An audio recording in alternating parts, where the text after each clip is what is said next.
Welcome, everyone, and happy Friday to the Just Jump In live stream. Happy to be here tonight, and I see some folks already in the chat. And just make sure to shout out and let me know that you can hear me. I see Tim out there. Welcome, Tim. George, evening to you. Welcome in. And Brad from Willow Creek, welcome in as well. I just got done watching your video earlier on your update. That was a very good update and very good work you're doing. If you're out there, and thank you, Tim. Appreciate the update on the sound. If you're out there and you're lurking, just hanging out in the background or working, just stop in and say hi just to let me know you're here. And we will get started. And hope everybody is having a good week. We had a bit of I'd say a warm up here in Minnesota, while other places were getting snowstorms and the like, and at least in the U.S. We were we almost hit 50 one of the days early in the week, and I think Tuesday, but pretty much 40s and high 30s all week. And so that was a nice break, because I'm kind of getting sick of the cold weather here in Minnesota that we go through most months of the year. Hi, Mom. Welcome to the live stream. Happy to have you in here. And so I'll start off by saying, once again, it was a slower week. I did a couple things this week, model railroad related or modeling related, and then I'll give you an update. This was kind of a crappy health week for me, and give you an update on that. I think I've officially joined the old age club, where out of the blue, just things happen now. No longer has to be caused by actually falling or cutting yourself or doing any of those things. It just now appears to me. So no, can we do this? Is since we've picked up this slot for Friday nights through the season, our date nights happen afterwards. So we'll be watching the Badgers and Gophers go at it on the ice after the show tonight. So no, not quite yet. That'll come later. Thanks, George, for letting me know you can hear me.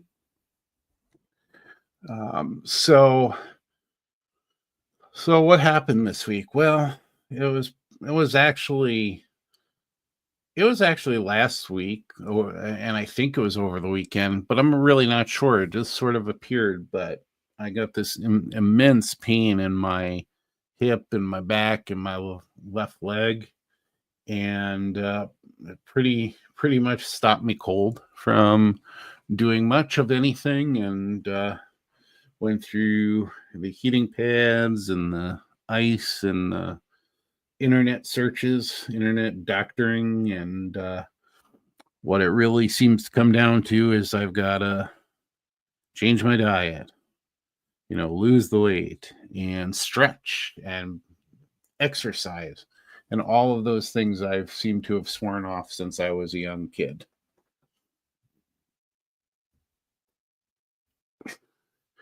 Hey, Around the Layout podcast, welcome in. All right, nice to have you in here. Happy that you're checking in. And Gopher Girl, welcome in.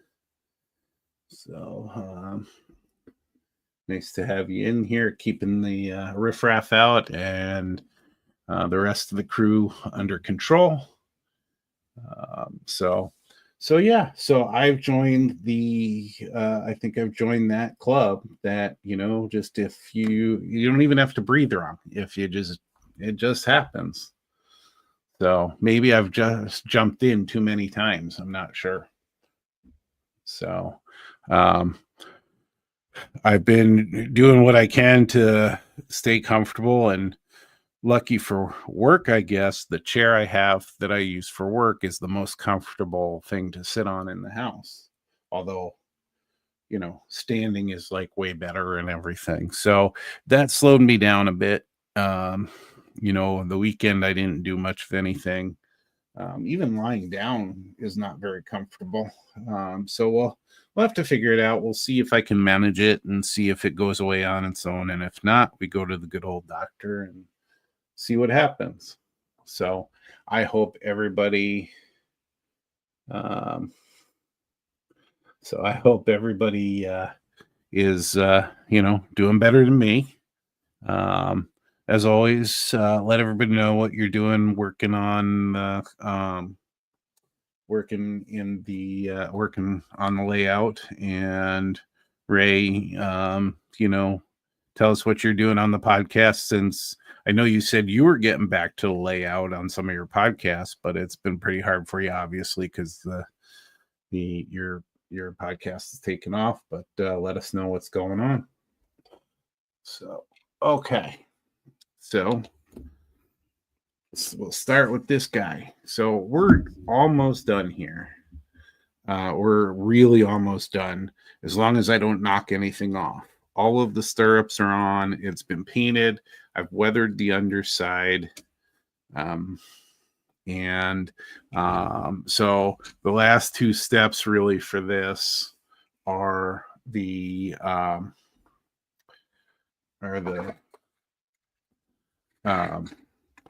getting the I got this glued in and drilled and everything, and I don't know if you can see it real well there, but the slots for the brake wheel are in place, so we'll get that in place this weekend, and then we'll dull coat it. And I also finished the paperwork for the AP program, so this one is, after this weekend, we'll be ready to go for March for the modelers meet, modelers retreat. Sorry, and we'll get it evaluated there, and hopefully not come home crying from that. But no, have a very good time at the modelers retreat. There are clinics from beginning to end. They have 2 clinics running at a time. And then we have basically a hall where everybody shows their models. So I'll be bringing, obviously, these 2 models that will be evaluated. I think I'll bring the abandoned station. I think a lot of people like that. And we'll see what other projects in the meantime I bring out there. But so yeah, we're just about done with this guy.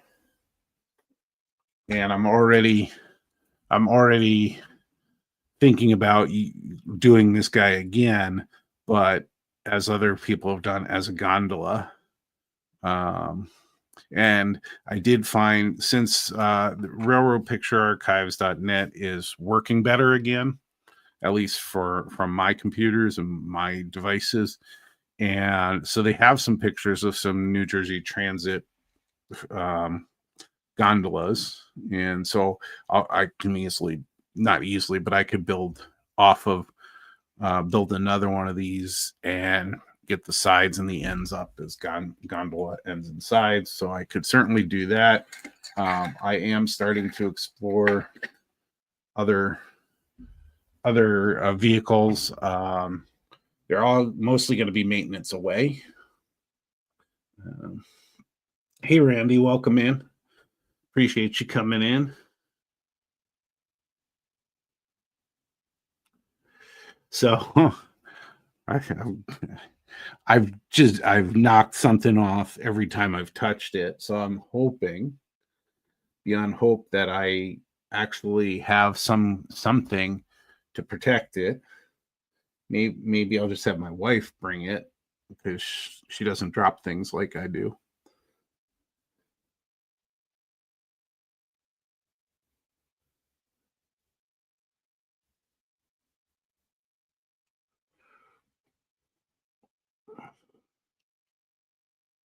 Oh, okay. So you just did that, and are you doing um, any recaps of your time at Springfield, or are you going to leave that to other people? I know that some videos have already popped up, and I'm sure more will pop up as people get home and get settled and start editing things. But I'm sure we'll see much more from Springfield. Ask me how I know. Yeah, I get it, and I'm shocked that you can knock stuff off your N scale. I suppose maybe it's even easier. I don't know, but it'll be nerve wracking bringing it in. But we'll certainly. Oh, nice, nice. That's probably an appropriate episode to do it in, being that it's a what's happening episode. So that's good. Um, so, like I said, one of the other things I was doing since I was sort of laid up and not working as much on the vehicles and everything, I was starting to look at the maintenance of weighted vehicles um, for the car certificate, and I I can do. There's a couple of vehicles. There's one that I could do as motive power for a catenary maintenance vehicle. They have other catenary maintenance vehicles that are maintenance cars that aren't powered that you could use. As I had mentioned, there's one that actually looks similar to this size and this look of a car that has some kind of generator on it, and it works in the catenary maintenance because it had another car, it had a gondola behind it with wire rolled wire, the wire wheels. So there's plenty of options that I could build off. I could do this again and just build off of the same version, or I could certainly try some other options.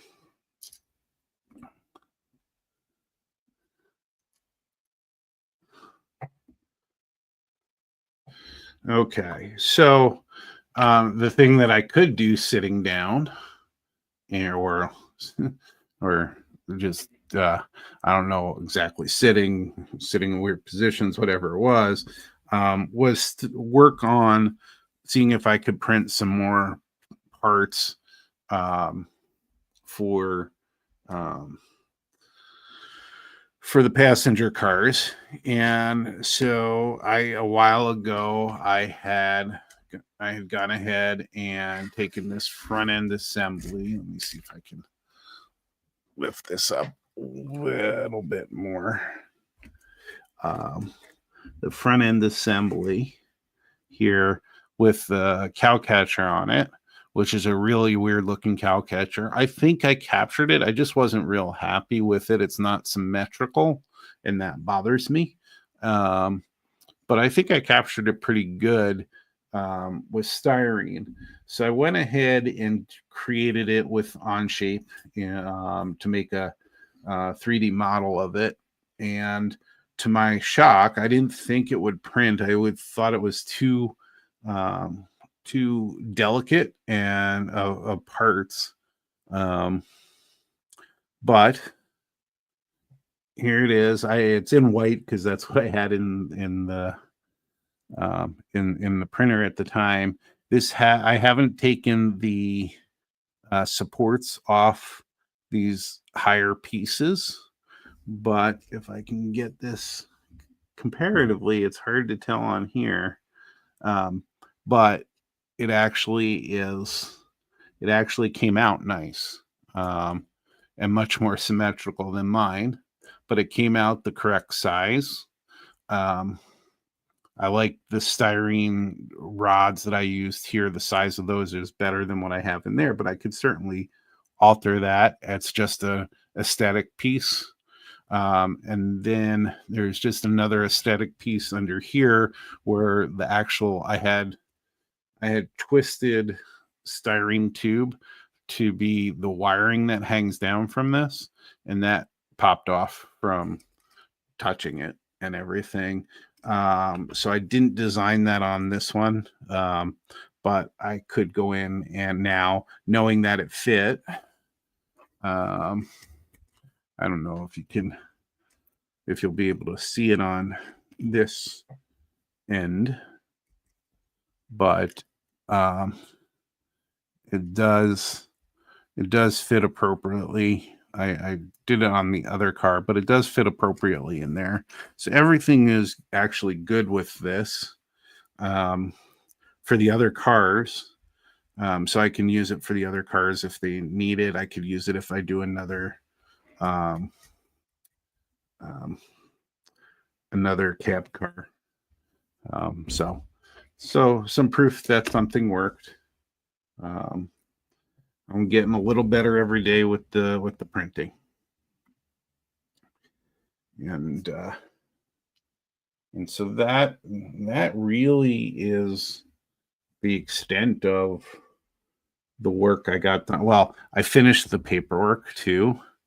I don't know. You guys can tell me if it's too much paperwork, but it's pages long.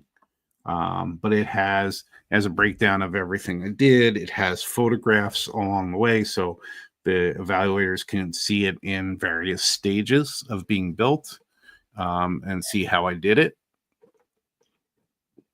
So, so we're good with that. I haven't tackled yet what I'm going to do for seating on the inside here, and then the next part of that is to get the decoders in place and working, and then decaling the outside of the cab car. I don't think I'm that far away on this either, but the paperwork I certainly am far away from. I haven't really started the paperwork on that.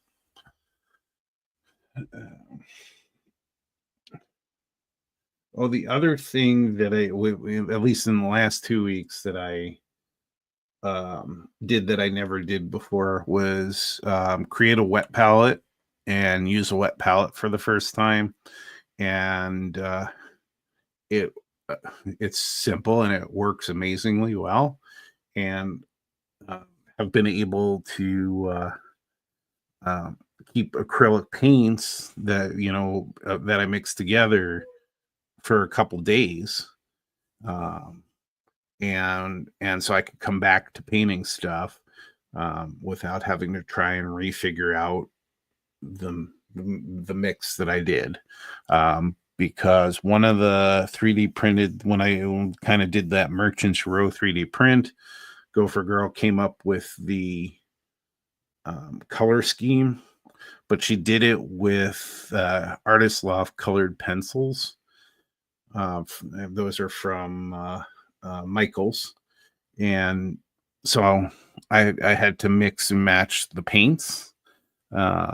So that's been a little of an adventure, trying to figure out the colors and get them as close as possible. And on the first one that I worked on, which is going to be the Lovely Things in Childhood Memories store, which is my mother's store, I was able to mix them, and I was able to make enough paint that I could paint and come back and then do another layer, do some more highlights, do everything that I need to do without worrying about the paint drying out and having to recreate it. I suppose, Randy, I didn't actually think about doing that, just putting the paint out there. And, when you have, let's say, when you have a paint bottle like this, and you go in and you squeeze it out, even if you took this tip off of here, it's still a tiny little hole to get the paint back in there. So having the wet palette would keep it so that you can use that paint up. So that's a good point, Randy. And for those of you not familiar with the wet palette, it's simply a lot of people use a sponge in a tray, or they'll use a sponge and then put parchment paper on top, and they'll wet the sponge damp, not damp, but very wet, and that moisture comes up through the parchment paper and keeps that acrylic paint wet. Because as you know, if you have acrylic paint sitting out in minutes, it could dry up. And so I actually did a search. I just did a Google search, and I actually took the advice of a crafter. And there's all kinds of advice out there. And I wasn't necessarily trying to be cheap, but here's this is just the top. It's not a big palette. That's just the top of it. This, when you close it up and keep it closed, and I just printed it on the 3D printer from somebody else's design, and it has kind of a square ring around it. Let me grab that, and so I can show everybody. That would be we'll call it our show and tell. I'll be back.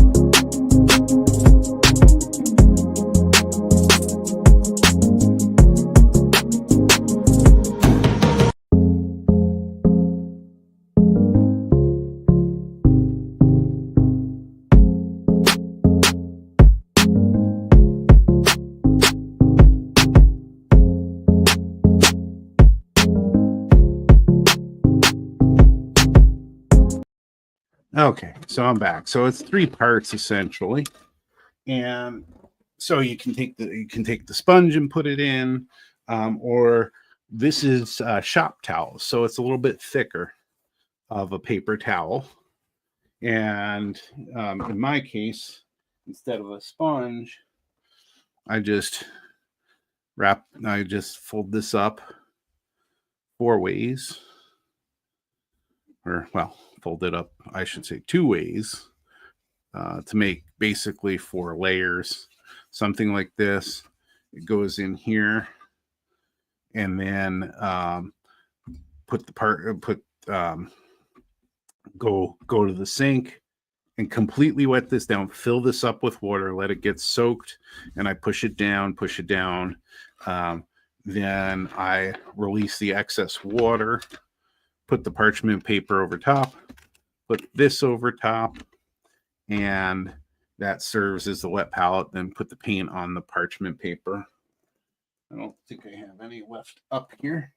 I didn't steal my wife's whole her whole stash of parchment paper, because she'd probably kill me if I did, or just make me go buy more. But essentially, the parchment paper would go on top of here. It would cover the whole thing though, and like this, and then you just put the paint on here and you work off of this, and this is your palette, and this is completely wetted down. And then, you know, when you're done using it for the night or whatever for your session, just close it up, come back to it later, and it will be wet and ready to go. Now, you might need to remix a little bit if you have a mix, but over time, eventually you'll have to really remix it, or it won't be good, but it can stay for days at times. So that's all wet palette really is. And it's a tool that if you talk to, a lot of us watch,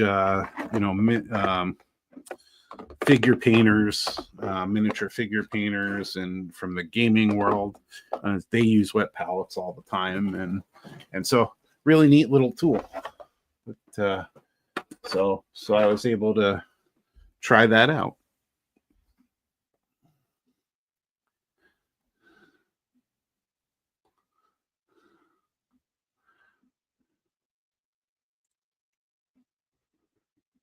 Yep, Randy. Yeah, and you can, and it doesn't have to be. You can get fancy. You can go out and buy a commercial one if you want. If you know, and buy the paper. There is actual paper out there that's designed for it from art companies and things like that. So you can.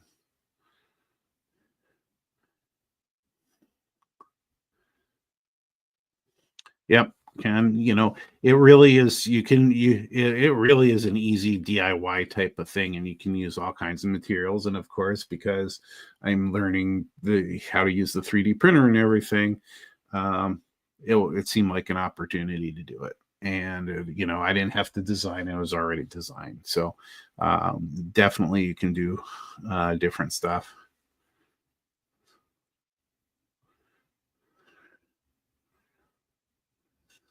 Yep, disposable container you can use.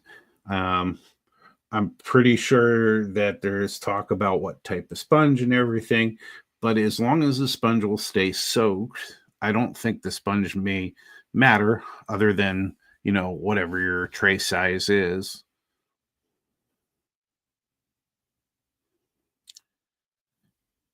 I stole an oven mitt twice, and then I went out and bought gloves. And you got the oven mitt back after you yelled about it. Go for girl. So I think we're all good. I didn't keep it, and I haven't taken your whole roll of parchment paper, but you're making me think I gotta go out and buy my own parchment paper as we're talking. But you don't, like I said, if you only have so many painting sessions, and even if you're only going to paint for a couple days, you don't need a lot. So like I think this roll of shop towels is a roll of 55 towels over, I don't know, about a month's time. I've used two of them. So, you know, not it won't break the bank, because you'll be able to use it for a long time. And whatever works. If you have a shower, all it really means is you want to have something you could cover, but you need something that will um, hold the water, which is your sponge, your shop towels, your paper towels. You need something to put the paint on, and that's your parchment paper. Uh, you don't need any fancy parchment paper. Just go to your local Dollar Tree or other dollar store and grab a cheap roll of parchment paper. I'm sure even there are even stores that have them for probably 99 cents or whatever. Um, it's definitely not something that's going to break the bank. And it's just I just know it's fun because I use these little trays for my palette for paint, and the paint will dry in no time, even when I'm painting, because it's a little drop of paint on these. There's not much. Well, you put that on a wet palette, that little drop of paint will stay wet. You won't dry out. Um, so now so now I'll be using these mostly for glue. We've kind of graduated, and I haven't made my own because we've recently got these little cans of Pringles, from Sam's Club. So you get a whole bunch of them. So now I have these. It's a softer plastic, and I think that it doesn't do as well with super glue. I think the super glue goes through it a little bit faster than these guys. But either way, I've got a million of them, so I'm not complaining about that. Um, Yeah. I don't know if I went over the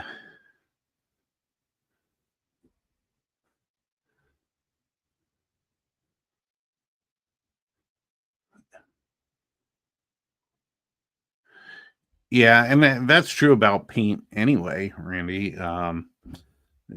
There's lots of, you keep them in the can too. If they're not airtight, you get mold from paint too. Um, but I don't have big enough projects to keep it around. Um, I do waste more paint just mixing it than using it, just because I'm trying to get the right mix or something. Um, I don't know if you can see this. I don't remember if I went over this, but I did two, and of course I'm handling it, so we're in danger again of me screwing this thing up. But I did two methods on here just because it was too red.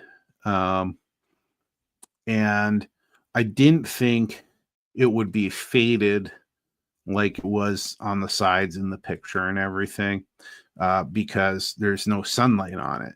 So I started with brown panel liner. It's the dark brown. Uh, yeah, so it's dark brown Tamiya panel liner, the taco sauce. Getting that into the crevices of all of the beams on the inside. I used it on the brake equipment as well, um, and basically throughout, and that started to darken it right away. And then I tried a new method. I used my Monroe model powders and grimy black, and um, this from Vallejo is called a glaze medium. And if you know guys like Boomer Dioramas and everything, he's all into using mediums to manipulate paint and manipulate scenery and everything. So all this serves to do, it's milky white in here, but it comes out, it dries clear, and all it really does is it extends it extends paint, um, but it acts like any delivery system, and it's clear when it dries.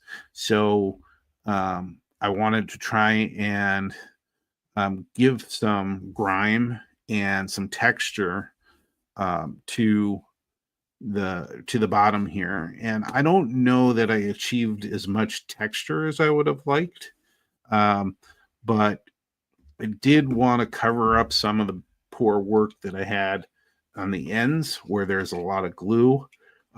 So I use this mixture to do that. And then I also put it on some of the beams as well, to give them some wear and tear.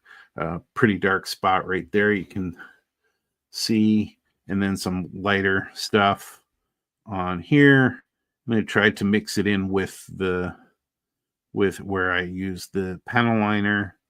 And then again, I don't know if we'll get it, if the camera will pick it up well.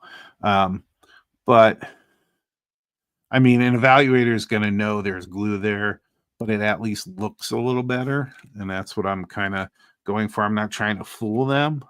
I just don't want to see the glue myself. And so if I'm looking under the car, I want it to just look weathered. So it worked decently well. I think you would need more of the powder to get more granular. Um, I also think that there are other. It worked fine, um, but it may look better with more surface area, more powder. I've also used before, and I've done it on wheels, where I've used um, I've tried just craft paint, and I've tried oil paints with powder in it, and then powder gives it texture.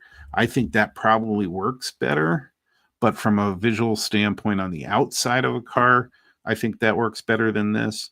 But this, I think, works just fine underneath. Um, because it's the this stuff is there just to make sure the powder adheres. So you have the color and everything. So not too bad. But that was the method that I used. So it was an interesting method, and I saw some others do it. I don't have any original methods of my own. Um, and just try to learn from other people and try different things. Um, I've, I kind of said I wasn't going to do it, but I end up having a lot of stuff, a lot of extra pieces of things, a lot of tools, mediums, and things like that, because I'm just trying different stuff. As I go by, just jump in. Well, I've managed my finances so I can just jump in and try new and different things. Why is there that in the way? I don't know. So, um, you know, mold is definitely weathering, but got to get that onto the car and not in your wet palette where paint is sitting around.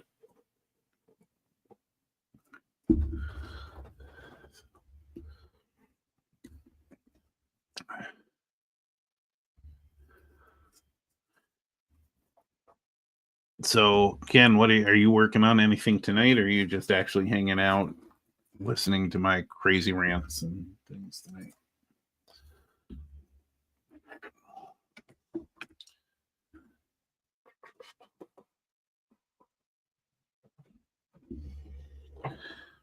I wouldn't dare try and focus on that stupid brake wheel that's come off twice now while we're on the live stream. Um, but uh, but I'll get that done this weekend. I didn't do anything on the train table of the dollhouse train table, but that's gonna be ready hopefully by April for show in Chicago, for my mom's show in Chicago. Um, do I have a picture of the TV? I don't know if I took a picture of it. Did I? Maybe I did. So I printed out a dollhouse size TV, and I put a scene that's very special to, if you're a New York Rangers hockey fan. And I put a scene together so I printed it on 4x6. I printed the picture on 4x6 photo paper, so glossy paper on my inkjet, and then I glued it to the TV, the front of the TV, and then I used decal.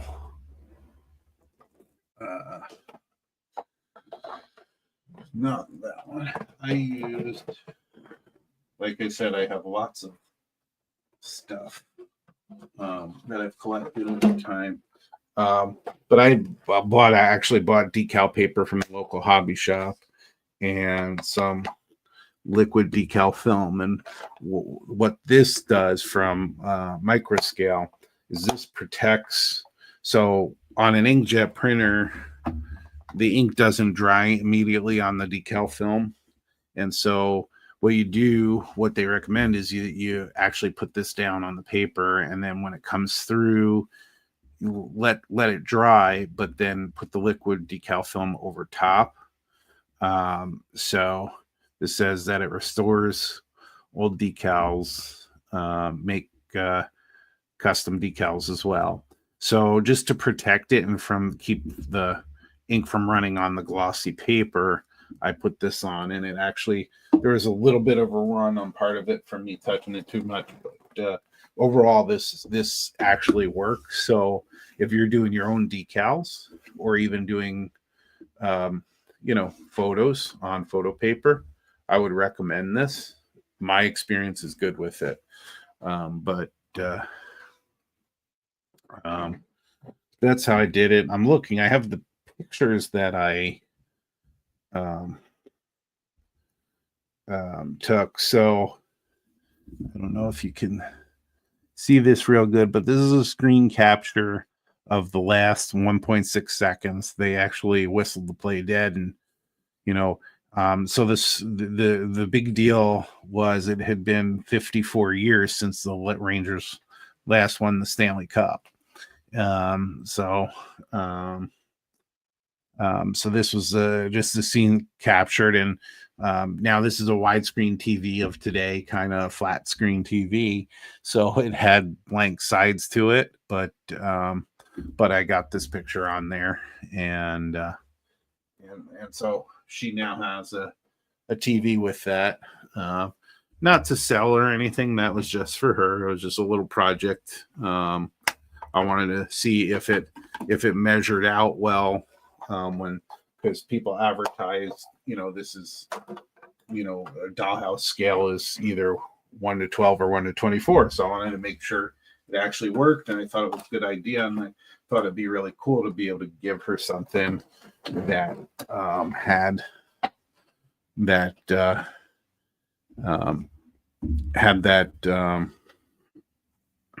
had something special in there, and just from that little project. When I'm thinking about it, I might have it from a text from you. So we'll see if because you did send me here. So let's see. So I don't know if you can see that real well, but that's a dresser that she had. That's a dollhouse scale dresser.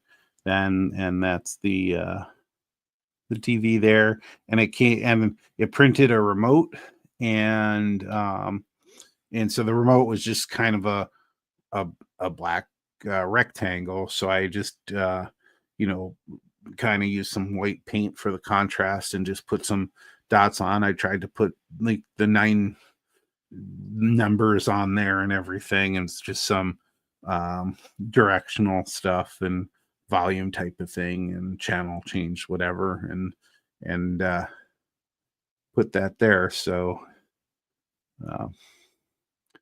anyway, so it was just a fun little project, little side project to do, and so it came out pretty neat.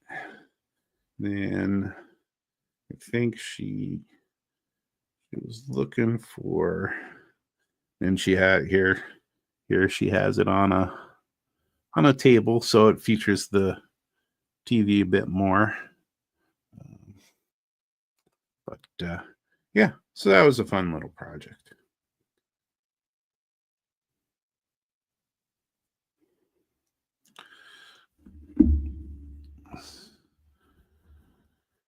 I'm afraid, though, that I might get her all excited about all the 3D printing, that she's probably going to want me to furnish a whole dollhouse full of stuff.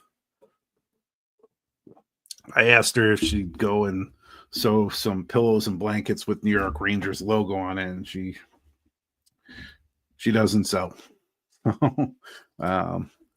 So I don't know what we'll have to do, but maybe we can make a room box or something that's all kind of New York Ranger fan kind of thing. So yeah, I mean, that's been my week, and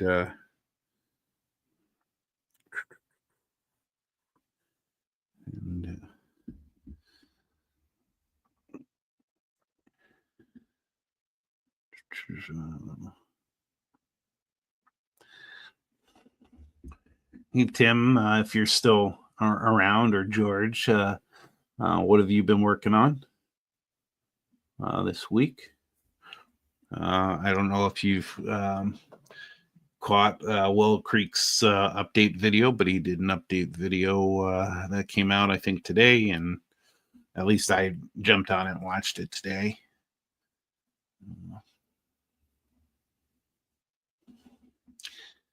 And, and Randy, what are you working on?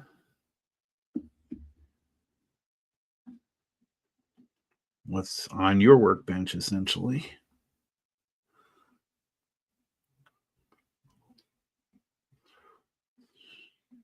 So, and Ken, the monster model is that that's you're building a structure. I thought they did all kinds of like textures and things like that. Do they do? They have kits, or um,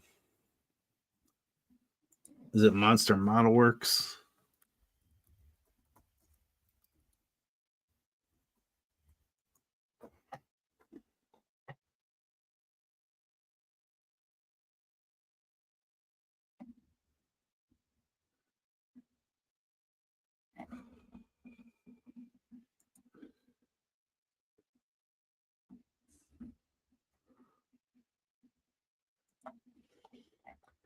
Well, I was just looking to see if I could find their.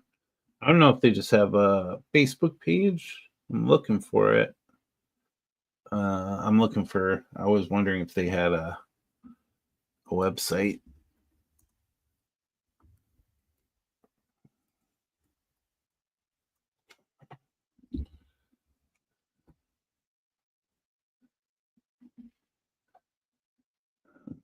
They're all over the place, but lots of stories about them. And is that part of Larkspur art? Larkspur laser art? Are they one and the same? I can't tell.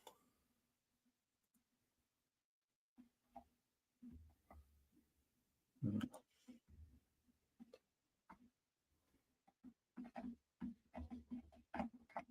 see here.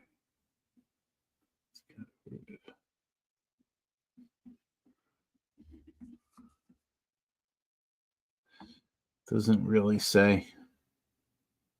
Just Larkspur Laser Art and Promotions out of Colorado. But they have all Monster Model Works stuff in there. So I thought maybe they were. Well, I see they do have, I see a warehouse flat. Okay, they have some stuff in here. Storefront. 3-story storefront, make it your own kit. Storefront starter kit.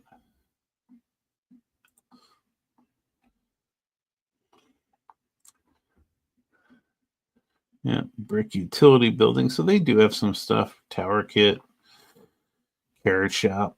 They definitely have some stuff, but a lot of people talk about their brick texture and their block texture. A lot of people like that stuff. I like the stuff that they make.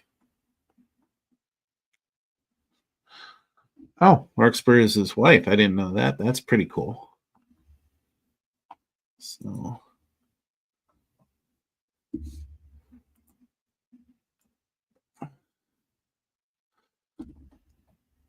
if anybody else is interested to look, here is their full website. And then down the left side, you can get to the Monster Model Works stuff as well, as they have a ton of stuff there.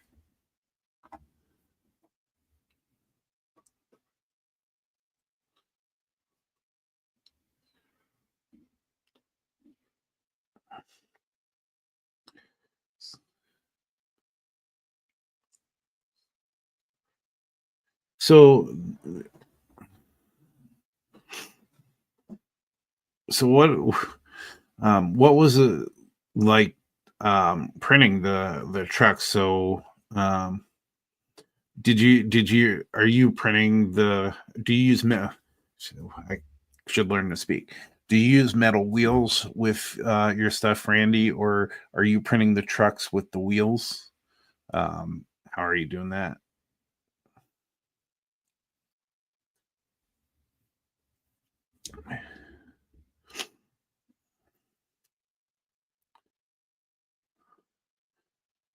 are you going to be also, Randy? Are you bringing your T track to the modelers retreat? Um, I think it's pretty nice. I missed out when we did the whole setup last time. Um, but I kind of, to me, that's a good. I don't want to say it's a side project, but it's a good project to work on and keep your skills going and stuff, and to have something tangible in a small space. Okay, so they're um, in their metal wheel sets. It's been a long time since I've done N scale. Um, are they the one thing I ran into, and I wasn't specific in it because I didn't know enough at the time? But the flanges on the metal wheels, are they like, I don't know if you'd call them real scale or what? Because I remember the flanges on metal wheels being super big, like pizza cutter kind of things for um, N scale.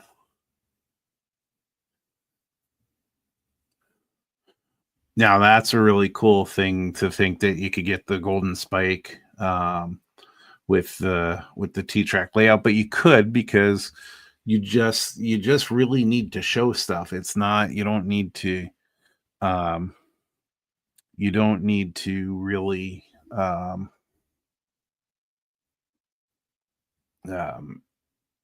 you don't need to do anything expert with it. You just need to do some things with them, like the cars. You have to show some things that you do with the cars. I use my N scale stuff to get my golden spike, um, and I got my golden spike with on a hollow core door with with a loop of track. I did build because you do have to build track features, some track features, and so I had to have one where I could show the operation of two trains. So I actually built that separately, but all N scale. And then I used my layout that I had, which was just one big loop of track, um, to get that, and did some things on a bunch of cars. Like I did a conversion car that had like a Katy coupler and on one end, and had a Rapido type coupler on the other end, so that I could get those cars together. I weathered. I had a shell of one of the yellow. I forget the name of those box cars, but one of the many yellow box cars. I just had the shell, so I put it in like a work area, and I weathered it with just simple um, weathering materials that I had at the time, which was, again, I was just getting started, and so I didn't have much, and showed that. So the things you have to show, you don't have to do any masterful work or anything, and I was able to do it. It's a long. I have a couple of old kind of update videos as I was going along and doing stuff, and then I have my actual entry video on this channel. So if anybody's actually interested in seeing um, what's required and what I put out there, you can watch that video. It's a little. I think the whole video is like 17 or 18 minutes, so long in today's world. But it goes through and shows you the 6 type of cars, the I think 5 or 6 buildings. Can show you, there's a terrible paint job, but it's painted, and that's what was needed to show. So, not, this is it's to show that you have knowledge of model railroading and the things that go into it. It doesn't. There's no merit involved in it or anything, and so it's a great way to get started on the path where there's merit and evaluations and things like that. The golden spike is not evaluated outside of saying, do you have the basic minimum things that are asked for? and print it out. So if we go to, let's see if we have it. So the Golden Spike Award. Let's see here. There's an easy way to get to the information.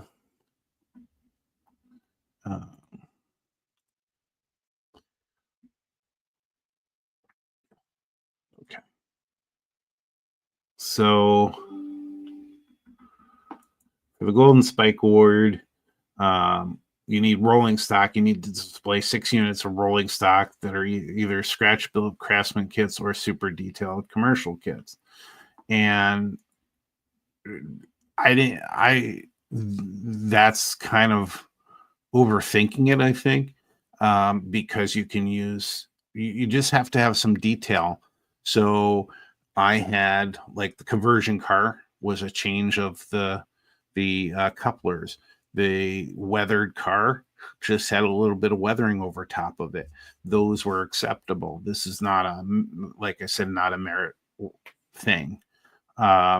Construct a minimum of 8 square feet of model railroad or module or modules, including scenery in any scale. Construct 5 structures, either scratch built craftsman kits or super detailed commercial kits. If a model has less than 5, if a module has less than 5 structures, additional structures separate from the scene may be presented. So you needed 5 structures, and I had more than 5 structures. I had the square footage. Part of that was the hollow core door didn't equal the square footage, so I just had a little bit more on there. Then you have civil and electrical, just like in the AP program, but it's 3 types of track required: a turnout, crossover, crossing, etc. And that's what I had. I had a passing siding for this one loop of track, and it had one spur coming off of it, so I had a turnout in there, and then I created the crossover as the separate piece, and acceptable. And it has to be properly wired, and so that 2 trains can simultaneously operate. And so I was able to do that, and I showed that with the crossover that I created, and provide any one electrical features such as power operated turnouts, signaling, turnout indicator, lighted building. I had a ton of lighted buildings already that I had already produced on there. I had, so that took care of it. And that, and I was able, and just filled out some paperwork.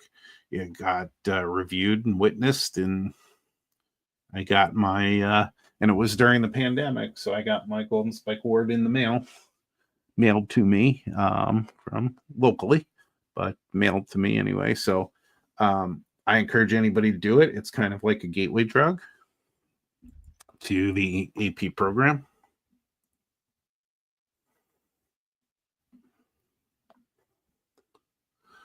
So, yeah.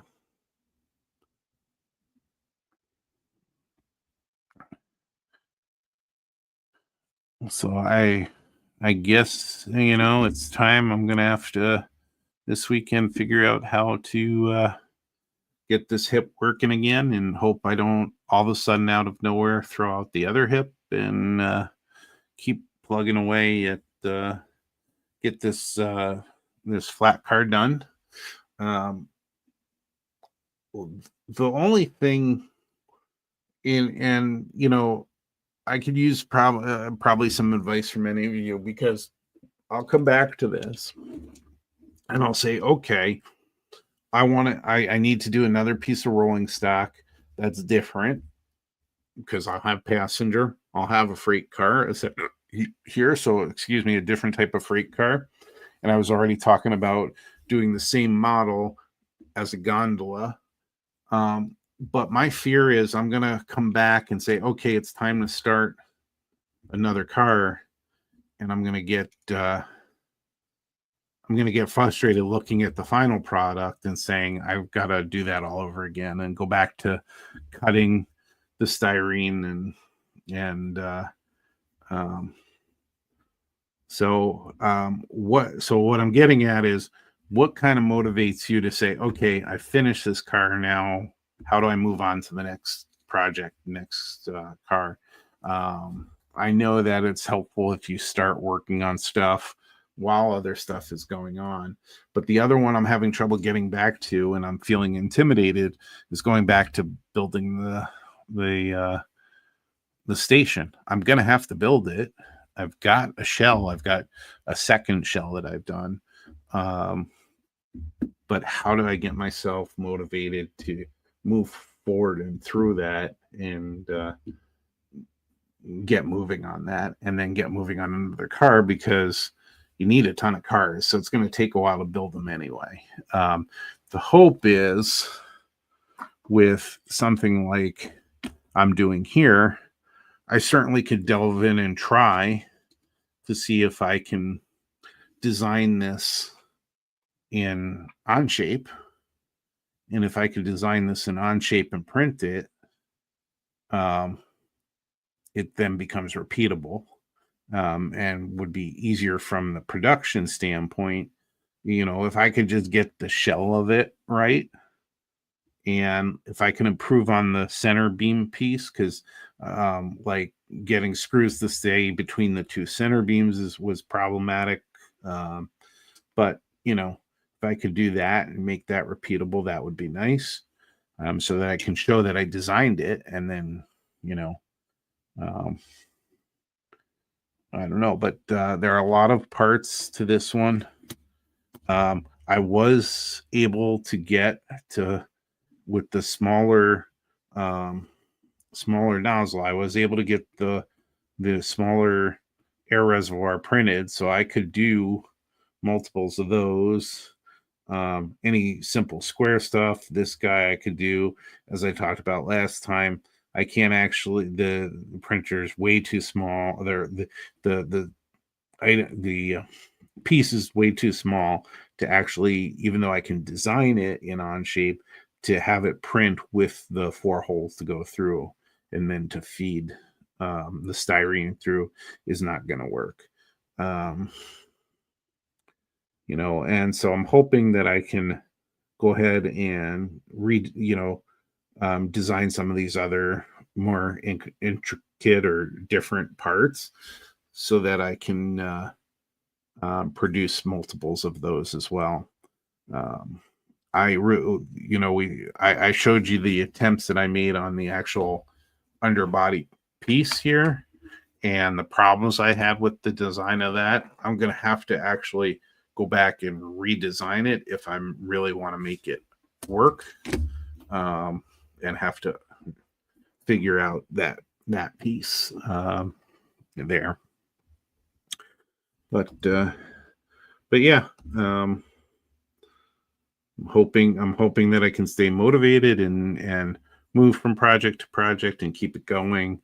No reason to slow down other than my own head, I guess. So yeah. So I guess I would say that's been my week. And I'm hoping my weekend's a little more fun and productive on the model railroading front. And I hope that you all have a good weekend and a fun model railroading weekend. And I'll look forward, Ray, to getting out the podcast, because I've been watching those from the start, and I appreciate them. And I would say, just jump in and try something, and you certainly may like it, and you might dive in like I have and just not stop in at this point. But you'll find your fun, and I appreciate everyone hanging out with me for the hour. But I think it's time for a little bit of that date night hockey, and I will see everyone next week.